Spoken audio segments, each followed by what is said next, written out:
રાજકોટમાં આરએમસીના chief fire officer લાંચ લેતા ઝડપાયો છે. ચીફ ફાયર ઓફિસર એબી મારુએ 1.80 લાખની લાંચ લેતા રંગે હાથે ઝડપાયો. ફરિયાદી પાસેથી ફાયર એનઓસી માટે 3 લાખ લાંચની માંગ કરી હતી.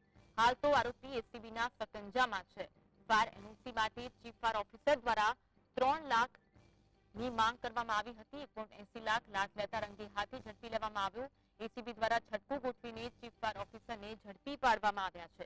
પરંતુ અહીં આ ઘટનાને લઈ સવાલ ઘણા બધા ઉઠી રહ્યા છે. રાજકોટમાં અગ્નિકાંડની ઘટના બની છે.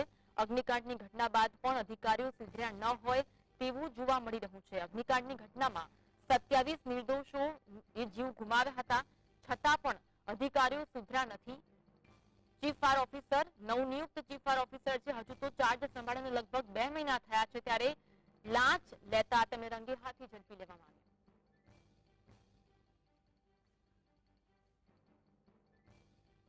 આજ અંગે વધુ વાત કરીશું. સંવાદદાતા લકીરાજ ફોન અમારી સાથે લાઈવ જોડાયા છે.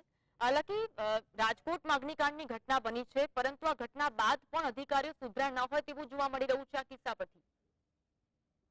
આપને જણાવી દઉં કે અનિલ મારુ કરીને જે chief fire officer incharge chief fire officer હતા, તેઓ હવે જે 1.80 લાખની લાંચ લેતા એસીબી ના છટકામાં આવી ગયા છે ને એસીબીએ તેની જ ઓફિસમાંથી તેમને રંગે હાથે ઝડપી પાડ્યા છે આ લાંચની રકમ સાથે. એટલે ચોક્કસપણે જોવા જાય તો રાજકોટની ક્યાંક ને ક્યાંક કિસ્મત જ ખરાબ હોય તેવું લાગી રહ્યું છે, કે કારણ કે અગ્નિકાંડ થયો ત્યારબાદ અધિકારીઓની બદલી થઈ.